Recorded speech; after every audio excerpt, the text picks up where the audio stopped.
Good morning students, happy to see you all again. I am with the language and linguistics paper. So we are going on with the first chapter itself, the beginners. And I am extremely glad that you had asked doubts regarding certain concepts which I would explain once again. The first one is regarding the difference between animal communication and human language, that one particular aspect a student asked, that is interchangeability. In the case of interchangeability, when we consider human beings in our language or in our language system, we can easily understand what the producer, whether he is male or female, the receiver can easily comprehend or understand what he or she is speaking. Whereas in the case of animals or birds, that is not the case. ഇപ്പോൾ ചില പക്ഷികൾ during their mating season, the males, they will make certain calls which the females cannot understand. Just like that, some certain kinds of fish and all that, they do the same. So in the animal species, we can see, other than human beings, there are certain gender specified communication or calls or cries they make, especially during a certain specific time, either for mating or for quarrel or for need of food or fighting, hunting and all that. Whereas in human beings, that is not the case. We can understand whether he or she is speaking, the receiver can easily understand without considering their gender. That is the point, interchangeability. ഇവിടെ അങ്ങനെ വർഗപരമായിട്ട് സ്ത്രീയെന്നോ പുരുഷനെന്നോ അല്ലെങ്കിൽ മറ്റേതൊരു ജാതിയെന്നോ വ്യത്യാസമില്ലാതെ നമുക്ക് എല്ലാവർക്കും ഒരുപോലെ ഭാഷ മനസ്സിലാവുന്നു. Whereas in animals, there are certain specific animals or creatures, അവരുടെ ചില പ്രത്യേക സമയങ്ങളിൽ അവരുണ്ടാക്കുന്ന ശബ്ദങ്ങൾ മറ്റ് ഫീമെയിൽസിനോ അല്ലെങ്കിൽ മെയിൽസിനോ particularly മനസ്സിലാക്കാൻ പറ്റില്ല. Especially birds, when they these male birds, when they call their females for mating and all that, particular signal won't be understood by them. And the next doubt that another student asked was, it was not a doubt, he want to or she want to clarify once again the ding dong theory. So there will be a confusion with the ding dong theory and bow wow theory. The major difference or the distinction between bow wow theory and ding dong theory is that in bow wow theory we can see that man began to imitate the sounds from nature. He began to produce what all things that happened around him, all the natural phenomena around him, whether it is rustling of the wind, rattling sound, rippling, the cries or the voice made by cuckoo, crow and all that, hissing of a snake and everything.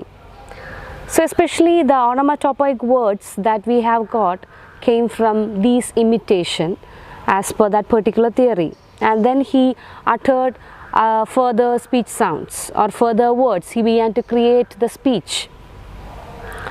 Ding dong theory lekku varumbo, we can see that man imitated the rhythms of nature, not the sounds made by these objects. He imitated the movements of it, the to and fro movement of tree when it is swaying, ഒരു ട്രീയുടെ movement, as well as the ups and downs, the waves when it moves. അപ്പോൾ ഈ movements, there is a താളം, there is a rhythm in everything in the nature. So man began to imitate or began to respond to the rhythmic part of nature or the rhythm of nature, and thus he created speech, ding dong, just like a striking of a bell. അപ്പോൾ ഒന്ന് bow wow തിയറിയിൽ വസ്തുക്കളെയും ആനിമൽസിനെയും ബേർഡ്സിൻ്റെയൊക്കെ ശബ്ദങ്ങളെയാണ്, ചുറ്റും കണ്ട എല്ലാത്തിൻ്റെയും ശബ്ദങ്ങളെയാണ് imitate ചെയ്തതെങ്കിൽ, Ding Dong theory പ്രകാരം movements ആണ്, ആ പ്രകൃതിയിലുള്ള ഋതത്തെ, ആ ഓരോ പെർട്ടിക്കുലർ മോഷൻസിനെയാണ് മാൻ സെൻസ് ചെയ്തുകൊണ്ട് അതിനൊരു റെസ്പോൺസ് എന്നോണം he began to create speech എന്ന് പറയുന്നത്. So these are the two concepts I wish to explain once again. Okay, and moving on to the class, we can see today I am going to discuss two particular aspects. One is the different characteristics of language. What are the features of language? And the second one is the origin of writing. Thereby ends this chapter. The major concepts, we will complete all the major concepts by today. Okay. So what are the features of language? We had mentioned certain features while discussing or while comparing speech with writing and all that. Although I wish to note down or list out certain particular features of language especially. So first one, language is the first point regarding the characteristics of language is that language is primarily a means of communication. A human means of communication to be added. ഭാഷ എന്ന് പറയുന്നത് മനുഷ്യന് പ്രധാനമായും ആശയവിനിമയം നടത്താനുള്ള ഒരു ഉപാധിയാണ്. Whether it is written or vocal, oral. അപ്പോൾ എഴുത്തുഭാഷ ആയിക്കോട്ടെ സംസാര ഭാഷ ആയിക്കോട്ടെ ഭാഷ എന്നത് ഏറ്റവും പ്രാഥമികമായിട്ട് മനുഷ്യന് കമ്മ്യൂണിക്കേറ്റ് ചെയ്യാനുള്ള ഒരു ഉപാധിയാണ്. A means of communication. That is the first important part, and we had seen it by analyzing the definition put forward by Edward Sapir. Language is purely a human and non-instinctive method of communicating ideas, emotions and desires by means of system of voluntarily produced symbols. So we have to express our feelings, emotions, ideas, thoughts and everything through language. ഇതുവരെ ഉണ്ടായിട്ടുള്ള എല്ലാ സാഹിത്യപരമായിട്ടുള്ള കാര്യങ്ങളായിക്കോട്ടെ ചിന്തകളായിക്കോട്ടെ philosophy ആയിക്കോട്ടെ psychology ആയിക്കോട്ടെ ചരിത്രമായിക്കോട്ടെ എന്തും മനുഷ്യൻ express ചെയ്യാനായിട്ടുള്ള മാർഗമെന്ന് പറയുന്നത് it is through language. So that is the first feature of language. Language is primarily A human means of communication. Okay. Second feature of language. Language is a system of symbols. We use different symbols for our voice or for the vocal sounds. As well as for written, we have another particular category of symbols we use. For vocal sounds we use phonemes or the phonetic alphabets, and for the other one, considering English, for the in order to represent these phonemes, 44 sounds in English, we have 26 alphabets. So either for written or for vocal we use particular symbols. So language is a system of symbols. We connect different sounds to create one word. So there is a structure, that is the point that is coming further. Anyway, considering this part, we can say that language involves a system of vocally produced symbols as well as written symbols. വാമൊഴിക്കും വരമൊഴിക്കും ആയിക്കോട്ടെ particular അതിനെ കാണിക്കുന്ന symbols use ചെയ്യുന്നതിന് ഒരു system ഉണ്ട്. ചുമ്മാ അങ്ങ് പറഞ്ഞാൽ പറ്റത്തില്ല. അത് യോജിപ്പിക്കുന്നതിനൊരു രീതിയുണ്ട്, വാക്കുകൾ ചേർത്ത് വയ്ക്കുന്നതിനൊരു രീതിയുണ്ട്, സംസാരിക്കുന്നതിനൊരു രീതിയുണ്ട്. So we follow particular symbols for it. So language is A system of symbols which involve vocal as well as written symbols. Okay, that is the second feature of language. And the third one, I think you might have listened to this part when you learned the other paper, Methodology of Humanities. Arbitrariness of language, the major concept put forward by the Swiss linguist Ferdinand de Saussure. Arbitrariness of language, or language is basically arbitrary. Why is it called as? What is meant by arbitrariness of language?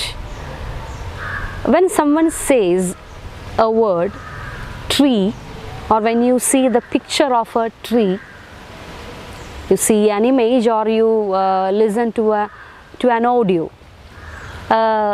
sound image, either to see a graphic image or you listen to a sound image, and then a concept emerges in your mind. Okay, tree, the features of tree, how it looks like. When you're hearing the word tree, the image will automatically comes to your mind. And these two things, that is the image and the concept developed in your mind, together forms its meaning എന്നാണ് സോഷ്യർ പറഞ്ഞിട്ടുള്ളത്. And he had given two particular names to it. Can you recall it? Signifier and signified. Yes, very good. So signifier means either sound image or graphic image. ഒരു മരത്തിൻ്റെ ചിത്രമോ മരമെന്ന വാക്കോ വീടോ കാക്കയോ എന്തോ ആയിക്കോട്ടെ അതിൻ്റെ ചിത്രമോ അത് പറയുമ്പോൾ ഉണ്ടാകുന്ന ശബ്ദമോ. and the other one signified means the concept, ആശയം, ഐഡിയ. ഈ വാക്ക് കേൾക്കുമ്പോഴോ അതിൻ്റെ ഇമേജ് കാണുമ്പോഴോ നമ്മുടെ മനസ്സിലുണ്ടാകുന്ന രൂപപ്പെടുന്ന ആശയമാണ് സിഗ്നിഫൈഡ് എന്ന് അദ്ദേഹം വിളിച്ചത്. ഇത് രണ്ടും കൂടി ചേരുമ്പോഴാണ് sign will be created, a linguistic sign. Sign means meaning will be created, നമുക്കതിൻ്റെ അർത്ഥം പൂർണ്ണമാകുന്നത്. ഒരു പ്രധാനപ്പെട്ട കാര്യം കൂടി അതിൻ്റെ കൂടെ സോഷ്യൽ ആഡ് ചെയ്തു. The relationship between these two, that is signifier and signified, that means the concept and its image, or the word and its meaning, it is arbitrary. There is no basic relationship between the word and its meaning. I'll state a very commonly used statement called as, we call a cat because it is not a dog. അല്ലേ, നമ്മൾ പൂച്ചയെ പൂച്ച എന്ന് വിളിക്കുന്നത് എന്തുകൊണ്ടാണ്? അത് നായയല്ലാത്തതുകൊണ്ടാണ്. അല്ലാതെ പൂച്ച എന്ന വാക്കിന് പൂച്ചയുമായിട്ട് യാതൊരു ബന്ധവുമില്ല, അർത്ഥവുമില്ല, ലോജിക്കൽ റിലേഷൻഷിപ്പ് ഇല്ല. whereas onomatopoeic words we can see in Malayalam we call it as കാക്ക. കാക്ക എന്ന് പറയുന്ന പക്ഷേ നമ്മൾ കാക്ക, may be it is making that sound, കാക്ക. അത് എൻ്റെ അടുത്തിരുന്നൊരു കാക്ക കരയുന്നുണ്ട്. അപ്പോൾ അതുകൊണ്ടായിരിക്കും നമ്മളതിനെ കാക്ക എന്ന് വിളിച്ചത്. And hissing of a snake, why we say that hissing of a snake? Because it makes a sound hiss, is it? As well as buzzing of a bee, it makes that particular sound, buzz and all that. So onomatopoeic words ine maati nirthukkayanengil ബാക്കി വേർഡ്സിനെയൊക്കെ consider ചെയ്യുമ്പോൾ there is no particular or no logical relationship between the word and its meaning, and that aspect is called as, അങ്ങനെ relationship ഇല്ല എന്ന് പറയുന്ന ലാംഗ്വേജിൻ്റെ ആ ഒരു പ്രോപ്പർട്ടീനെയാണ് നമ്മൾ പറയുന്നത് language is arbitrary. That's why in English we have a dog, whereas in German we have the same thing to be called as hunt, and in Hindi it is kutta, and in Malayalam it is naya or patti. So the same word has got different, same thing has got different words in different languages. Why that happen? If there is a relationship, we have only one word for the whole world to speak for that particular animal or for that particular things. നമ്മുടെ ചുറ്റുമുള്ള എല്ലാത്തിനും ഒരു പേരേ ഉണ്ടാകുമായിരുന്നുള്ളൂ. But we have got different names because there is no logical relationship between each other, the signifier and the signified, or the image and its concept. Okay, that was the third feature. Language is arbitrary. Moving on to the fourth one, that is language exhibits a structure. So earlier we had seen language is a system of symbols. For vocal sounds we have particular symbols, and we have written form, it has got particular symbols. Just like symbols, language works, or it exhibits a structure also. There is a structure. I'm communicating by making or by combining different words and phrases and creating certain sentences, and then I'm speaking to you. അല്ലേ, നമ്മൾ വാക്കുകൾ ചേർത്ത് വെച്ചൊരു വാചകമാക്കിയിട്ടാണ് സംസാരിക്കുന്നത്, communicate ചെയ്യുന്നത്. ഈ വാക്കുകൾ എങ്ങനെ ഉണ്ടാകുന്നു, വേർഡ്സ് എങ്ങനെ ഉണ്ടാകുന്നു? By creating certain sounds. അപ്പോൾ ഏറ്റവും ആദ്യം കുറച്ചായിട്ടുള്ള ശബ്ദങ്ങൾ നമ്മൾ അതിനെ മീനിങ് ഫുള്ളായിട്ടുള്ള വാക്കുകളാക്കി മാറ്റി, ആ വാക്കുകൾ പിന്നീട് വാചകങ്ങളാക്കി മാറ്റി, അങ്ങനെയാണ് നമ്മൾ കമ്മ്യൂണിക്കേറ്റ് ചെയ്യുന്നത്. So analysing the structure of language we can say it has got a two-level structure basically. That's why we mentioned that in the last class, duality of structure. One is the level of phonemes, the other one is the level of morphemes. What are phonemes? You might have studied phonemes in your first semester while you studied phonetics paper or a transaction paper. Phonemes. Phonemes means the speech sounds. In English we have got 44 speech sounds. അക്ഷരങ്ങൾ അല്ലേ, ശബ്ദത്തിന് ഉപയോഗിക്കുന്ന ശബ്ദങ്ങൾ, സംസാരിക്കാൻ ഉപയോഗിക്കുന്ന ശബ്ദങ്ങൾ, speech sounds, and it is divide in two. In Malayalam still we have got a division, സ്വരാക്ഷരങ്ങൾ, വ്യഞ്ജനാക്ഷരങ്ങൾ. Just like in English we have got two divisions. The സ്വരാക്ഷരങ്ങൾ we call it as vowels, and the വ്യഞ്ജനാക്ഷരങ്ങൾ we call it as consonants, and we know the reason. While uttering vowel sounds, it will be voiced. All the vowel sounds are voiced. While speaking a consonant sound, there is restricted somewhere in the mouth, either completely or partly, and then released suddenly or with applausion and all that. P, k, t, d and all that. അപ്പോൾ അങ്ങനെയുള്ള difference വെച്ചിട്ട് നമ്മൾ ഫെണീംസ് പഠിച്ചു. ഇത്തരം ഫെണീംസ് കൂട്ടിച്ചേർത്തിട്ടാണ് നമ്മളൊരു morpheme ഉണ്ടാക്കുന്നത്. ഖ, ആ, ട്, cat. Is it? So we combined three sounds, k, a and t, and we formed a meaningful word. We call a particular animal with a lot of a very cute animal, domestic animal. Is it? Pussycat or a cat. So we formed a meaningful word from these particular sounds, k, a and t. And this meaningful unit of sound is called as morphemes, or in our words, words. Sounds ine nammal phoneme ennu parayunu, words ine nammal morpheme ennu parayunu. And there are particular branches of study, phonology and morphology, we have to deal with in the coming portions. So language acts in a structural format. Phonemes, when we combine phonemes, we will get meaningful words, morphemes. When we combine these morphemes into a structure, grammatically or in poems and grammatically, we can create particular sentences. And creating sentences, we can complicate it in our own way. Is it? So language exhibits a structure. Once again quoting Charles Hockett's a duality of structure. Okay, then the fifth one is structure dependent. Language is structure dependent. You can add it along with the last point we mentioned. Language exhibits structure. It has got two levels of structure. One is with the sounds, phonemes, the other one with the morphemes, and we combine phonemes to create morphemes and all that. The fifth point is structure dependent. Language is primarily structure dependent. What does it mean by that? We can create a sentence by combining these words and grammatical units and all that, and we form a sentence. And that sentence will have got a particular meaning. When you change that sentence using different structure, the meaning will also change. Consider the example, Tom loves Jerry. Here the subject is Tom and the object ആരെയാണ് ഇഷ്ടം? ജെറിയാണ് ഇഷ്ടം.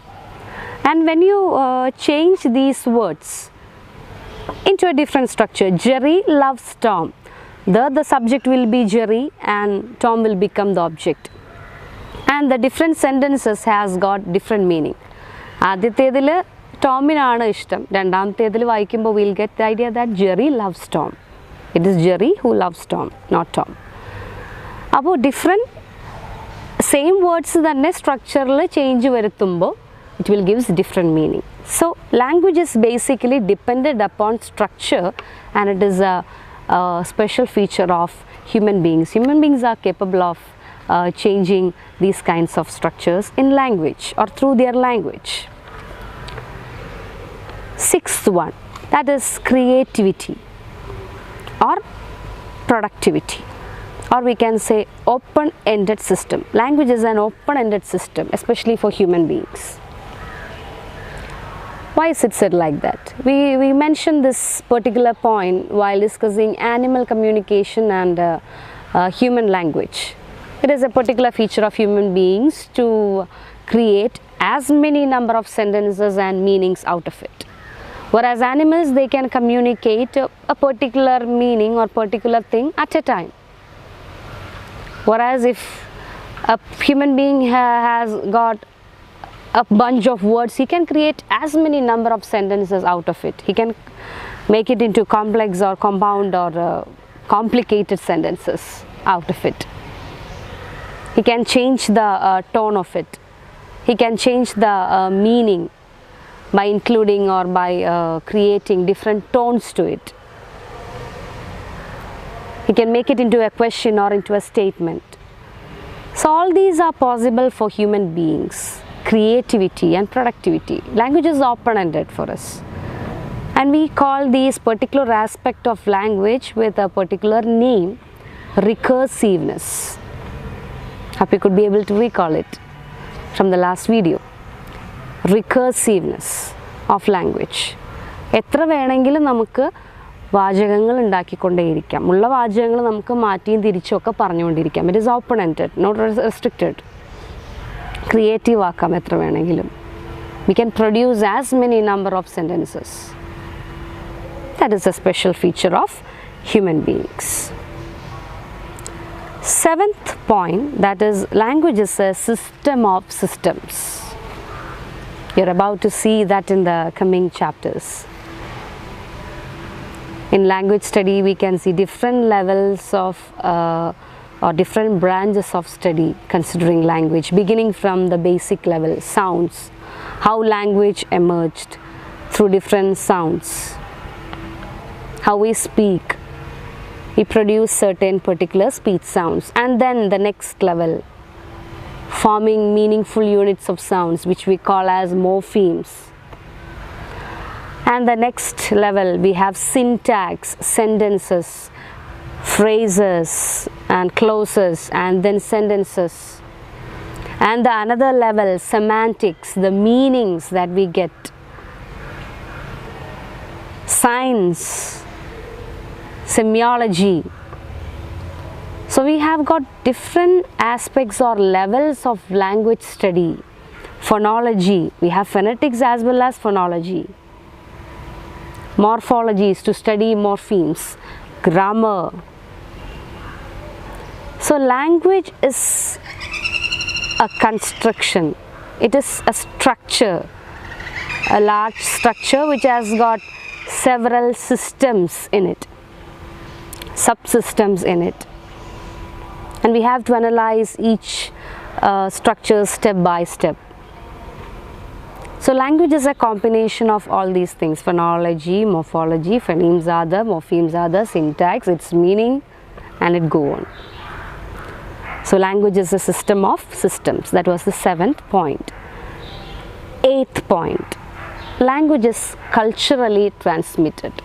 That's why we say that we cannot separate language from culture. അത് രണ്ടും ഇങ്ങനെ പരസ്പര പൂരകങ്ങളായിട്ട് ഇങ്ങനെ എഴുകിച്ചേർന്ന് നിൽക്കുന്ന ഘടകങ്ങളാണ്. While we speak something, it expresses or it exhibits one's own culture. A Malayali who is born and brought up in another foreign country tends to speak that particular foreign language than Malayalam, if he is not exposed to Malayalam speaking community. Whereas a foreigner who is living in Kerala for a long time from birth, he or she might speak Malayalam fluently just like the natives of Kerala.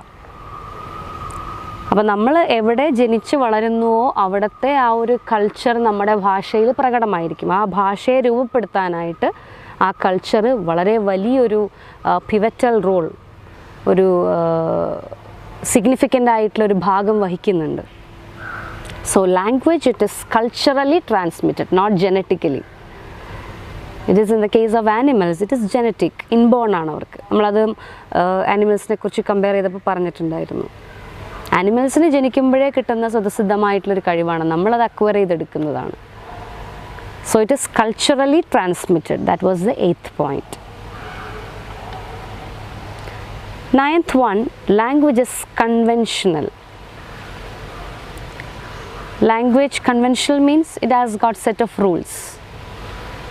So in particular areas of same language speaking community, they have got different kinds of language varieties. ഇപ്പോൾ നമ്മളുടെ തന്നെ മലയാളം എടുക്കുകയാണെങ്കിൽ മലയാളം സംസാരിക്കുന്ന എല്ലാ മലയാളികളും ഒരേ മലയാളം തന്നെയാണോ സംസാരിക്കുന്നത്? അല്ല. Regional variations are there. We call it as dialects. ഓരോ റീജിയൻ അനുസരിച്ചിട്ടും ആ ഭാഷയ്ക്ക് വ്യത്യാസം വരുന്നുണ്ട്. ഓരോ ഒക്കേഷൻ അനുസരിച്ചിട്ടും ഭാഷയ്ക്ക് വ്യത്യാസം വരുന്നുണ്ട്. I can't speak the language that I am speaking, the informal way of speaking to the class, just like what I am speaking at my home. I have to be a little more formal in speaking. So this peculiarity of using language as per the occasion, we call it as registers. Whereas we have professional language variations depending on the different professions, which is called as jargons. അപ്പോൾ ഭാഷയ്ക്ക് അതിൻ്റേതായിട്ടുള്ള ജോഗ്രഫിക്കലായിട്ടുള്ള region അനുസരിച്ചും അതിൻ്റെ സിറ്റുവേഷൻസിനനുസരിച്ചും profession അനുസരിച്ചിട്ടൊക്കെ variations ഉണ്ട്. And all these works under particular rules or set of rules. അതുണ്ടെങ്കിലല്ലേ അത് കമ്മ്യൂണിക്കേറ്റ് ചെയ്യുന്ന ആ കമ്മ്യൂണിറ്റിക്ക് അത് മനസ്സിലാവുള്ളൂ. Every one should have got that particular rule. They have to follow it through their speech. then only they can easily understand the other person who is speaking that particular language. അതുകൊണ്ടാണ് നമ്മൾ ചില നാട്ടിൽ ചെല്ലുമ്പോൾ നമ്മുടെ രണ്ടുപേരും മലയാളമാണ് പറയുന്നതെങ്കിൽ പോലും കോംപ്രിഹെൻഡ് ചെയ്യാൻ എളുപ്പമല്ല. because both are speaking Malayalam, but the other person comes from a different social context, speaking to a person who belongs to a different context which has got different rules and conventions. So it is not easy to follow. So language is conventional. അത് different സൊസൈറ്റിയോ റീജിയനോ ജോഗ്രഫിക്കലായിട്ടോ അവർ follow ചെയ്യുന്ന ഒരു set of റൂൾസും കൺവെൻഷൻസും ഉണ്ടായിരിക്കും. അതറിയാതെ വരുന്ന ഒരാൾക്ക് ചിലപ്പോൾ അവിടുത്തെ ചില പദങ്ങൾ, ചില സംസാരത്തിലുള്ള ശൈലികൾ, നീട്ടലുകൾ, പോസിങ് ഇതൊന്നും ചിലപ്പോൾ മനസ്സിലായെന്ന് വരില്ല. പറയുന്ന ഒരു കാര്യം തന്നെ ആയിരിക്കാം, പക്ഷെ ആ പറയുന്ന വാക്കിനോ ആ സാധനത്തിൻ്റെ ആ ഒരു വൊക്കാബുലറിയോ ഒന്നും ഈ പുതിയതായി വരുന്ന ആൾക്ക് മനസ്സിലായെന്ന് വരില്ല. So it belongs to that particular community. 10th point or the last point is language is evolutionary. It is subject to change. Certain words which was used ancient times is now obsolete or extinct. ഇപ്പോൾ ഉപയോഗിക്കുന്നില്ല. അതേസമയം നമ്മളിപ്പോൾ ഉപയോഗിക്കുന്ന പല വാക്കുകളും പിൽക്കാലത്ത് ഡിക്ഷണറിയിൽ കടന്നുകൂടാൻ സാധ്യതയുള്ള കാര്യങ്ങളാണ്, സാധ്യതയുള്ള വാക്കുകളായിരിക്കാം. Because language it's evolving. പണ്ടുള്ള പോലത്തെ, അല്ലെങ്കിൽ നമ്മൾ പറഞ്ഞിരുന്നു ചോസറിൻ്റെ കാലഘട്ടത്തിലെ ഇംഗ്ലീഷ് നമ്മൾ കുറച്ചുകൂടെ കഴിഞ്ഞ് വായിക്കുമ്പോൾ ഒരുപാട് പദങ്ങൾക്ക് മാറ്റം വന്നിട്ടുണ്ട്, എഴുതുന്ന രീതിക്കും മാറ്റം വന്നിട്ടുണ്ട്. ഇന്നത്തെ മോഡേൺ ഇംഗ്ലീഷായിട്ട് നമ്മൾ കമ്പയർ ചെയ്ത് നോക്കുമ്പോൾ consider Anglo Saxon period, old English period, അപ്പോഴും ഒരുപാട് വ്യത്യാസങ്ങൾ, അല്ലെങ്കിൽ ആ ഒരു സ്ക്രിപ്റ്റ് തന്നെ ഒരുപാട് ഇവല്യൂഷൻ സംഭവിച്ചതിന് ശേഷമാണ് ഇന്നത്തെ ആ ഒരു രീതിയിൽ എത്തിയിരിക്കുന്നത്. ആൻഡ് ഇപ്പോഴും ഒരുപാട് മാറ്റങ്ങൾ വരുന്നുണ്ട് അല്ലേ.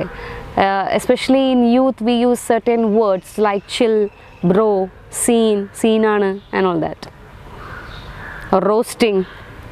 Different words acquire different meanings and interpretation and time moves on.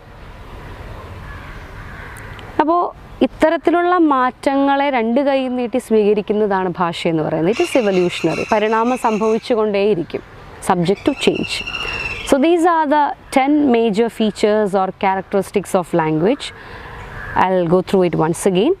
One is language is primarily a human means of communication. Second one, language is a system of symbols. We have vocal symbols as well as written symbols for language to communicate. Third one, language is arbitrary. There is no logical relationship between the word and its meaning, signifier and signified. Fourth one, language exhibits structure. We once again mentioned duality of structure. It works in two levels. One is that of phonemes, the other one is that of morphemes, the sound and the word. And the fifth one is it is structure dependent. Human beings will understand different meanings depending on the structure of it. When the structure changes, it will acquire different meaning. So it is structure dependent. Sixth one, it is an open-ended system or creativity of language. We can create as many number of sentences from one particular statement or from one particular sentence. we can twist it in our own ways. That particular property is called as recursiveness of language. Seventh one was language is a system of systems. It has got different levels, phonetical, phonology, and deals with morphemes, morphology, syntax, which deals with sentences, semantics, which deals with meaning and all that. So it works in different levels. So it is a structure or a system of systems. Eighth one, it is culturally transmitted, not genetically created. It is culturally transmitted. Ninth one, language is conventional. It works under certain rules. Each group has got their own rules, set of rules and conventions. And the 10th point was language is evolutionary. It is subject to change. So these are the 10 major characteristics or features of language. We are moving on to the last or final topic in this chapter, that is origin of writing. What is the what is the origin, when it had happened and all that. We had seen the origin of speaking in the last class, depending on certain theories made by major experts of the field, Max Muller, Darwin, Richard Paget and all that. And here we have the origin of writing. In your textbook it is page number 8. Okay, so there are different assumptions regarding the origin of language. While tracing back to Plato, he believed that there was a divine source. അത് ദൈവത്തിൽ നിന്ന് കിട്ടിയതാണ്, ഒരു divine സോഴ്സിൽ നിന്നാണ് language ഉണ്ടായിട്ടുള്ളത് എന്നുള്ളൊരു വിശ്വാസമാണ് അദ്ദേഹത്തിന് ഉണ്ടായിരുന്നത്. And considering his teacher or his tutor Socrates, he believed that language emerged from the onomatopoeic imitation.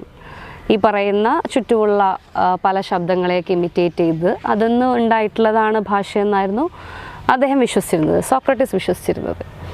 And Max Muller, the proponent of ding dong theory, he said that no means to explain how it is invented.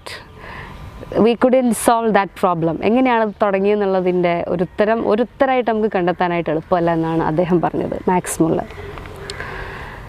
Coming back to the topic, origin of writing, it all started around 3300 BC or almost around 5000 BC.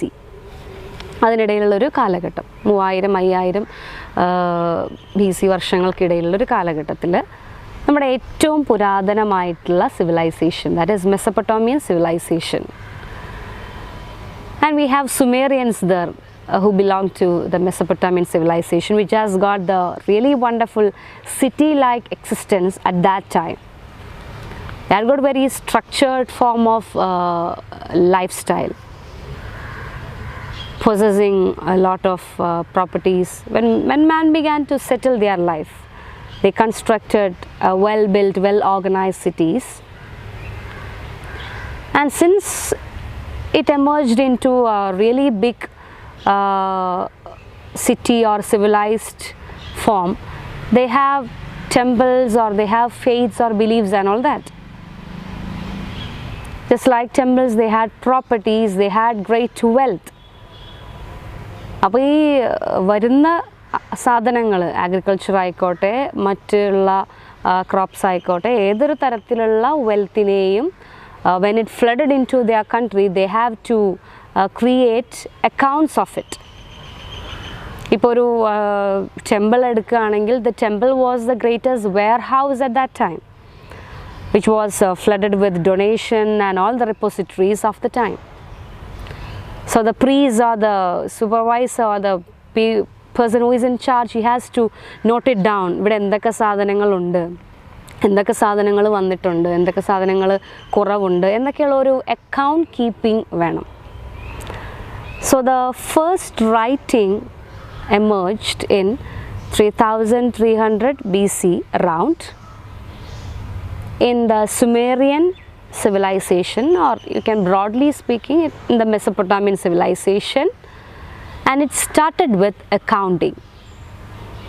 They had to create, they have to tally what all things are there in their warehouses. So for account of storing things, they began writing. അപ്പോൾ എങ്ങനെയാണ് ഇത് ഇവർ ചെയ്തിരുന്നത്? ആദ്യത്തെ writing എങ്ങനെയായിരുന്നു? The first phase evolved, or the first evolution of writing was in the form of pictographic or ideographic. എന്താണോ സ്റ്റോറേജിൽ ഉണ്ടായിരുന്നത്, എന്താണോ അവിടെ സൂക്ഷിക്കാനുണ്ടായിരുന്നത്, ആ വസ്തുവിൻ്റെ പിക്ചർ വരച്ചിട്ടാണ് അവരതിൻ്റെ എണ്ണം അടയാളപ്പെടുത്തിയിരുന്നത്. or ആദ്യത്തെ നമ്മൾ എടുക്കുകയാണെങ്കിൽ they were clay tokens in order to signify whether it is in cone shape, it signified grains. അപ്പോൾ ഓരോരോ ഷേപ്പ് ഓരോ വസ്തുക്കളെ സിഗ്നിഫൈ ചെയ്തുകൊണ്ടാണ് അന്ന് ക്ലേ എൻവലപ്സിൽ ഇത് സ്റ്റോർ ചെയ്തിട്ടുണ്ടായിരുന്നത്. Tracing back to history, there are certain proofs which was excavated later on. And അതിനുശേഷം അവർ clay ടാബ്ലറ്റ്സിൽ, now we are using paper, at that time they used clay tablets which was heavier, and they used certain kinds of metals, and they scribbled or scratched these marks. എത്ര എണ്ണം ഉണ്ടോ ആ എണ്ണം അവരവിടെ mark ചെയ്തു, either by putting tally mark or putting it down. അപ്പോൾ ആ ഒരു പിക്ചർ വരച്ച് വയ്ക്കും. ഏത് വസ്തുവാണോ സ്റ്റോറിലുള്ളത്, whether it is cow or whether it is grain, whatever it is, അതിൻ്റെ പിക്ചർ വരച്ച് വെച്ചിട്ട് ആ പിക്ചറിൻ്റെ താഴെയാണ് അവരതിൻ്റെ എണ്ണം രേഖപ്പെടുത്തിയിരുന്നത്. So the earlier writing was pictographic or ideographic. Whether it is a jar, whether it is a corn, whether it is any other grain, whether it is water, oil, or whatever it is, they had drawn certain pictures regarding it. So in Sumerian writing, 4 semicircles with an ox's head means 4 oxen. അപ്പോൾ ആദ്യം ഉണ്ടായിരുന്ന പിക്ചറിനെ മാറിയിട്ട് അതിൻ്റെ ഒരു extension എന്നോണം they began to create certain abstract pictures or symbols or signs. പിന്നീട് ഒന്നും കൂടെ ബെറ്റർ ആയിട്ട്, ഒന്നും കൂടെ എക്സ്പാൻഡഡ് ആയിട്ട് ഈ ഒരു സിംബോളിക് റെപ്രസെൻറ്റേഷൻ മാറുകയാണ്. while representing the picture of sun, which means abstract ideas like brightness, time, day എന്നീ കോൺസെപ്റ്റുകളൊക്കെ അവർ പിന്നെ ഡെവലപ്പ് ചെയ്യാൻ തുടങ്ങി. അപ്പോൾ ആദ്യം പിക്ചേഴ്സ് ആയിരുന്നു, പിന്നീട് അതിനൊന്നുകൂടെ എക്സ്പാൻഡ് ചെയ്തുകൊണ്ടുള്ള ഒരു way of symbolically representing. Analyzing these historical past, we can see it is not Sumerians who started independent writing evolution. We can see it in China, Mesoamerica and Egypt mainly. ഇവിടെ ഈ പറയുന്ന പോലുള്ള ഒരു cuneiform writing ആണ് Sumerian or Mesopotamian കൾച്ചറിൽ, സിവിലൈസേഷനിലും ഉണ്ടായിരുന്നതെങ്കിൽ we can see hieroglyphics in Egypt. രണ്ടും പക്ഷേ ഏറ്റവും ഏൻഷ്യൻ്റ് ആയിട്ട് നമ്മൾ നോക്കുമ്പോൾ ഏറ്റവും അതിൻ്റെ ഒറിജിൻ അല്ലെങ്കിൽ ഒരു ഹിസ്റ്റോറിക്കലി ഏറ്റവും പഴയതായിട്ട് നമ്മൾ കാണുന്നത് സുമേറിയൻ കൾച്ചറിൻ്റെ ആ ഒരു മെസപ്പൊട്ടാമിയൻ സിവിലൈസേഷൻ്റെ ഭാഗമായിട്ടുള്ള ഈ ഒരു റൈറ്റിംഗ് എമർജൻസ് ആണ്. അതിന് ഏകദേശം കുറച്ച് കാലങ്ങൾക്ക് ശേഷമായിട്ടാണ് നമ്മൾ ഈജിപ്തിലെ ഈ ഒരു hieroglyphics, it was an independent writing style that they followed by engraving it on the stones and tombs, and in China too, and in Mesoamerica too. Since it was the very oldest and earliest one, we consider the Sumerian civilization in regard of the origin of writing. And ഈ പറയുന്ന pictographic റെപ്രസെൻറ്റേഷൻ്റെ രണ്ടാമത്തെ ഫേസിലാണ് we can see logographic representation. ഇതിൻ്റെ കൂടെ തന്നെ ചേർത്ത് വായിക്കാം. That means each sign represented each word. നേരത്തെ പറഞ്ഞു each picture represented the word. Next step was ഈ പിക്ചറിനെ കുറച്ചും കൂടെ ഒന്ന് ആബ്സ്ട്രാക്റ്റ് ആക്കി കൊണ്ടുവന്നു. അപ്പോൾ നേരത്തെ ആണെങ്കിൽ ഒരു കൗവിൻ്റെ ഫുൾ പിക്ചർ ആണ് അവർ വരച്ചിരുന്നെങ്കിൽ പിന്നീട് ഒരു ചെറിയൊരു തല പോലത്തെ ഒരു ഭാഗവും 2 കൊമ്പ് പോലത്തെ ഒരു ആബ്സ്ട്രാക്റ്റ് ആയിട്ടുള്ളൊരു ഡ്രോയിങ്ങും ചെയ്തിട്ടുണ്ടെങ്കിൽ ഇറ്റ് മീൻസ് കൗ. കാരണം എളുപ്പമല്ല ഇത് ഇത്രയും നമുക്ക് കോഡിഫൈ ചെയ്യാനുള്ളപ്പോഴത്തേക്കും ഇങ്ങനെ കൗസിൻ്റെ പിക്ചർ ഇങ്ങനെ വരച്ചുകൊണ്ടിരിക്കുക, ഗ്രെയിൻ അല്ലെങ്കിൽ വളരെ കോംപ്ലക്സ് ആയിട്ടുള്ള പിക്ചേഴ്സ് ഇങ്ങനെ വരയ്ക്കുക എളുപ്പമല്ല. സോ അതിനെ കുറച്ചും കൂടെ സിംപ്ലിഫൈ ചെയ്തുകൊണ്ട് they began to create abstract kind of pictures. So pictures പിന്നീട് മെല്ലെ മെല്ലെ എന്തായിട്ട് മാറി, സൈൻസ് ആയിട്ട് മാറി. So each particular sign refers to one word. അപ്പോൾ ഒരു സൈൻ കാണുമ്പോൾ okay it is wheat, it is paddy, it is cow or it is grass എന്നിങ്ങനെ മനസ്സിലാക്കാനായിട്ട് തുടങ്ങി. That is logographic. And next phase was the vocalization of the sounds. ശബ്ദങ്ങൾ പറയാൻ, ആ വാക്കുകളെ ഉച്ചരിക്കാനായിട്ട് തുടങ്ങി. And there came the syllabic system of writing. We can see in Sumerian word T means arrow.